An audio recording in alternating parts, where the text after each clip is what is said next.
यूं ही नहीं मैं बन जाता हूं। कुदरत के कोने कोने से खूबियां खोज लाता हूं। गुणवत्ता की गहराइयों का गोताखोर हूं मैं। यूं ही नहीं मैं रजनीगंधा बन जाता हूं। जिस वक्त ट्रंप और पुतिन के बीच डील हो रही है, उसी वक्त नरेंद्र मोदी से मिलने के लिए उनका मुस्लिम दोस्त आ गया। मुस्लिम देश कतर के आमिर इस वक्त भारत में। हर कोई तब हैरान हो गया कि कतर के आमिर को रिसीव करने के लिए नरेंद्र मोदी, खुद प्रधानमंत्री नरेंद्र मोदी, सारे प्रोटोकॉल तोड़कर एयरपोर्ट चले गए। बॉस, ये आप तस्वीर देखिए। कतर के आमिर जैसे ही अपने प्लेन से उतरे, पीएम मोदी ने उन्हें गले लगा लिया, अपने मंत्रियों और अधिकारियों से उनको मिलवाया। ऐसा बहुत कम होता है जब पीएम मोदी किसी विदेशी नेता को रिसीव करने सीधे एयरपोर्ट चले जाएं, लेकिन अपने मुस्लिम दोस्त के लिए पीएम मोदी ने ऐसा किया, क्योंकि कतर के साथ भारत के रिश्ते नरेंद्र मोदी ने बहुत मजबूत किए हैं। कतर वो देश है जहां दुनिया भर के बड़े मुद्दों को लेकर बड़े बड़े देश बातचीत करने आते हैं। कतर की अहमियत क्या है और कैसे नरेंद्र मोदी की लीडरशिप में भारत और कतर इतने गहरे दोस्त बन गए हैं, ये सब भी आपको बताओ। लेकिन आप ये भी देखिए कि ये दोस्ती भारत में कुछ लोगों के दिल कैसे जला रही है। इधर कतर के आमिर से पीएम मोदी गले मिले, उधर इंडी गठबंधन वालों के फ्यूज उड़ गए। कांग्रेस की प्रवक्ता सुप्रिया श्रीनेत ने कहा कि कतर के आमिर को मोदी जी ने न सिर्फ गले लगाया, बल्कि दौड़े दौड़े एयरपोर्ट लेने भी चले गए। कांग्रेस के एक नेता श्रीनिवास बीवी को कतर के आमिर और मोदी की मुलाकात वाली तस्वीरें इस कदर चुभी कि वो कह रहे हैं कि ऐसा लग रहा है कि दो बिछड़े हुए भाई मिल रहे हैं। एआईएमआईएम के वारिस पठान भी तिलमिला गए, कहने लगे कि विदेशी मुसलमान से इतनी मोहब्बत, इतना प्यार, और देशी मुसलमान से नफरत। यानी कुल मिलाकर सभी मोदी विरोधी एक सुर में आलाप लगा रहे हैं। कह रहे हैं कि मोदी सिर्फ दौलतमंद मुस्लिम देश के धनवान मुस्लिम मुखिया को गले लगाते हैं, भारत के मुसलमानों को नहीं। जरा एक बार वारिस पठान को सुनिए, ये ओवैसी की पार्टी के हैं। फिर पीएम मोदी के एयरपोर्ट जाकर कतर के आमिर को पर्सनली रिसीव करने के मायने बताऊंगा। अमीर ऑफ कतर अल थामीम साहब आए, मोदी जी दौड़ते हुए जाके उनको गले मिल रहे हैं, प्रोटोकॉल की भी परवाह नहीं करी, और वो गले लगा रहे हैं, वल्लाह हबीबी, और ऐसा गले मिल रहे, उनको छोड़ नहीं रहे। मुझे इस दृश्य सीन देखकर पिक्चर याद आ गई, हिंदी फिल्म, जहां पे दो बच्चे बचपन में बिछड़ जाते हैं, दो भाई, और अचानक मिलते तो किस तरह इस तरह से मेल मिलाप कर रहे हैं उनसे।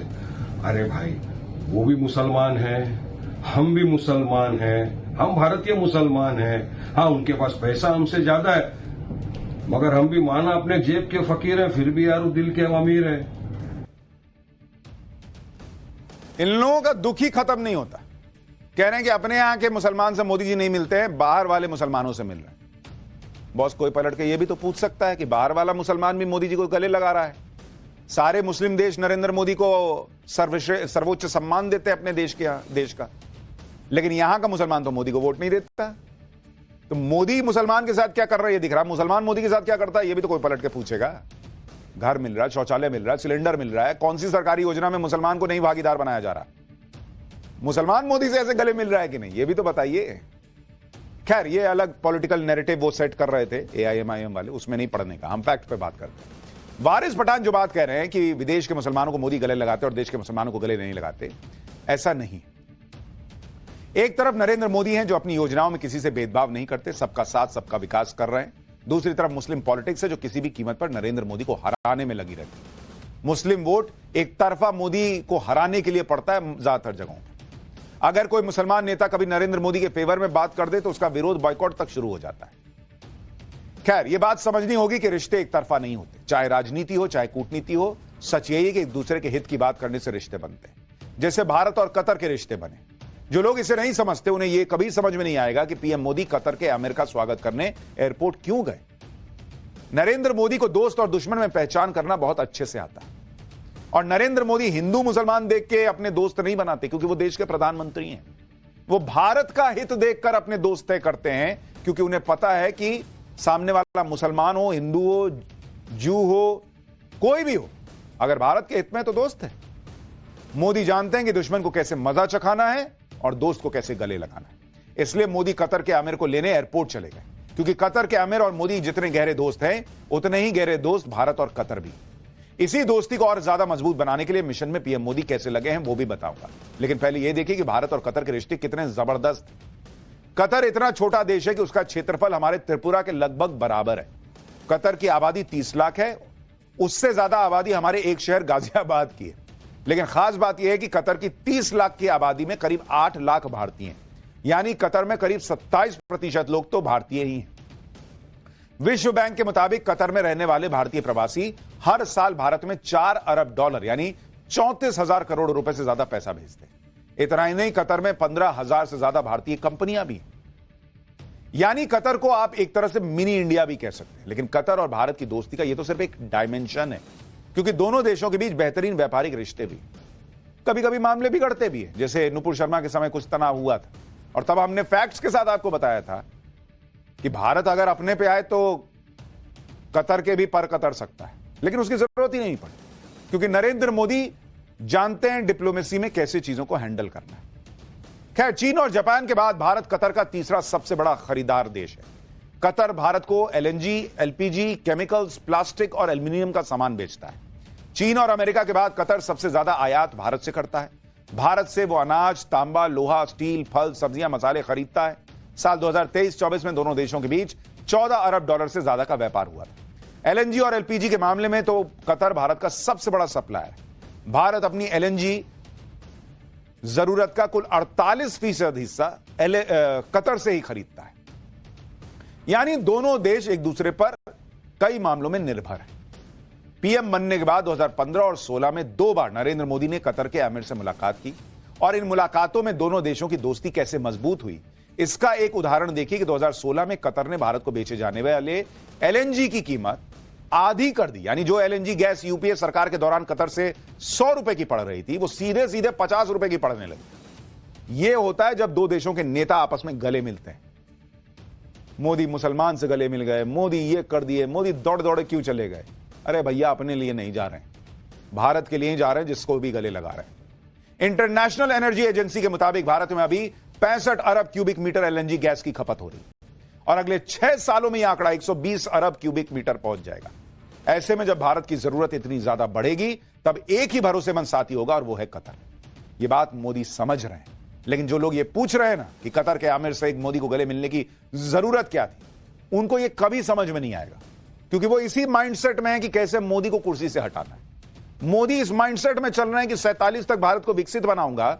तो यार, विकसित तो बनेगा इंडिया, लेकिन उसके लिए मेरी ये रिक्वायरमेंट है। तो ये रिक्वायरमेंट कहां कहां से पूरी हो रही है, इसमें कौन कौन मेरा दोस्त है, किससे क्या डील करनी है, किससे क्या रिश्ते रख रहे हैं, नरेंद्र मोदी का ये हिसाब चल रहा है। जो लोग कतर के आमिर के गले लगने पर पीएम मोदी पर सवाल उठा रहे हैं, उन्हें यह भी पता होना चाहिए कि आज ही कतर के साथ बड़ी डील हुई, जिसमें कतर ने $10 बिलियन का निवेश भारत में करने का ऐलान किया। और यह मामूली निवेश नहीं है। इस निवेश से भारत में पैसा आएगा, व्यापार बढ़ेगा, नौकरियां बढ़ेंगी। आज जो डील हुई है उसके मुताबिक कतर का ऐलान है कि वो भारत में कितना निवेश करेगा। बॉस, कतर कह रहा है कि हम बड़ा निवेश करेंगे भारत के अंदर। कितना करोगे भाई, ये भी तो बताओ। तो कतर का निवेश भारत में कितना होने जा रहा है? वो कह रहा है $10 बिलियन। $10 बिलियन। अब ये 10 बिलियन कितना हुआ भाई, को हिंदी में समझा दो। 87,000 करोड़ रुपए, 87,000 करोड़ रुपए करीब इतना निवेश जो है वो कतर करने जा रहा है।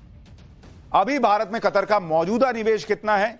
मौजूदा तौर पर, क्योंकि आप कहेंगे भाई इतना कर ही रहा है तो क्या कर लिया, कोई बहुत बड़ी रकम। भाई देश की स्थिति भी देखो, कितना बड़ा देश है। दूसरा, अभी वो कितना करता है? 13,000 करोड़। तो वो कह रहा है भाई हम 13,000 करोड़ से सीधा 87,000 करोड़ पे चले जाएंगे। कतर का ऐलान भारत और कतर के बीच ट्रेड को दोगुना करने का है। भारत कतर का मौजूदा सालाना ट्रेड $14 बिलियन है, जिसे 5 साल का टारगेट लेकर $28 बिलियन करने का रखा गया है। नरेंद्र मोदी अगर भारत के लिए विदेश से निवेश ला रहे हैं और भारत का जिसमें हित हो उसके लिए किसी विदेशी नेता से गले मिल रहे हैं, तो फिर कुछ लोगों को दर्द क्यों होता है, यह मुझे समझ में नहीं आता। आप यह भी याद कीजिए कि कतर के साथ भारत के रिश्ते कैसे हैं और नरेंद्र मोदी और कतर के आमिर की दोस्ती का लेवल कितना ऊपर है। पिछले साल सामने आई कुछ पुरानी तस्वीरों को याद कीजिए, जब कतर ने अपनी जेल में बंद 8 पूर्व भारतीय नौसैनिकों को रिहा किया था। वो सकुशल भारत लौटे थे। सबको मौत की सजा हुई थी बॉस, नरेंद्र मोदी बचा के लाए थे सबको। उन्हें इजरायल को गुप्त सूचना लीक करने के आरोप में कतर की अदालत ने मौत की सजा सुना दी थी। लेकिन नरेंद्र मोदी और कतर के आमिर अल थानी की दोस्ती काम आई। और उन 8 भारतीयों को नरेंद्र मोदी मौत के मुंह से बचा के लाए थे। पीएम मोदी के कहने पर कतर के आमिर ने पूर्व भारतीय नौसैनिकों को न सिर्फ माफ किया बल्कि उन्हें लगे हाथ भारत भेज दिया था, जिसमें दोस्ती ही तो थी कि कतर के आमिर ने पीएम मोदी की बातों का मान रखा। तो अब अगर पीएम मोदी उनका खास तरीके से स्वागत नहीं करेंगे, उनके गले मिलने नहीं जाएंगे, तो क्या करेंगे कि अरे आए यार, बड़ा अच्छा लगा, आना, मिलने, देखेंगे। ये कूटनीति होती है बॉस।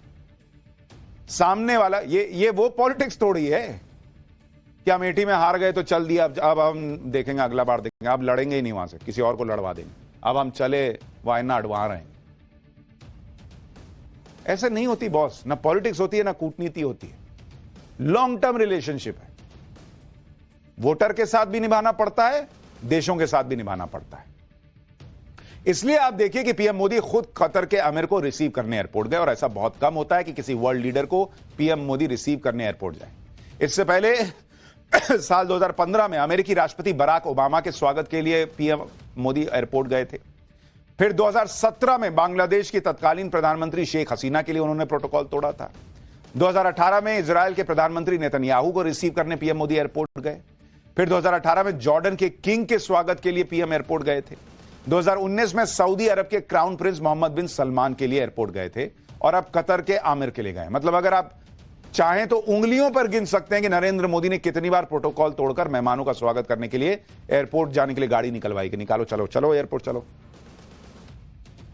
अब इस बात को भी समझिए कि कतर वो देश है जहां दुनिया भर के युद्ध रोकने और शांति लाने के बड़े बड़े फैसले होते हैं। प्रधानमंत्री मोदी कहते रहे कि यह युद्ध का समय नहीं है, तो कतर वो देश है जहां बैठकर बड़े बड़े नेता बड़े से बड़ा मुद्दा सुलझाते हैं। बातचीत के लिए जो टेबल लगती है ना, वो टेबल कतर में लगती है बॉस। जैसे आप देखिए कि फरवरी 2020 में अमेरिका और तालिबान के बीच शांति समझौता कहां हुआ था? इसी कतर की राजधानी दोहा में हुआ था। इजरायल और हमास के बीच युद्ध विराम को लेकर बातचीत में भी कतर ने ही मध्यस्थ की भूमिका निभाई। हमास इजरायल जंग रोकने के लिए बैठकें दोहा में हुई। लेबनान में इजरायल और हिजबुल्लाह के बीच युद्ध विराम में भी कतर की भूमिका रही। कतर ईरान और इजरायल के बीच तनाव दूर करने में भी लगा हुआ है। यानी दुनिया में शांति कायम करवाने में अगर कोई कहता है कि दोनों लड़ रहे हो, एक काम करो, मेरे यहां बैठो, चाय पियो और बात करो, तो ये कतर करता है।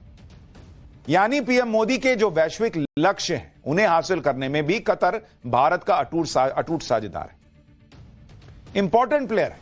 इसलिए आज दिल्ली के हैदराबाद हाउस में जब पीएम मोदी और कतर के आमिर अल थानी की मुलाकात हुई तो दोनों देशों के आपसी रिश्तों के साथ ग्लोबल मुद्दों पर भी बातचीत हुई दोनों नेताओं की। इसमें फिर इजरायल और हमास का मुद्दा उठा, जिसे सुलझाने में दोनों देश साथ काम करेंगे। अब कतर के आमिर के भारत आने की टाइमिंग भी चेक कीजिए। वो ऐसे वक्त पर भारत आए हैं और पीएम मोदी से मिल रहे हैं जब मोदी से मिलने के बाद डोनाल्ड ट्रंप दुनिया में चल रहे सबसे बड़े युद्ध को खत्म करने की कोशिश कर रहे हैं।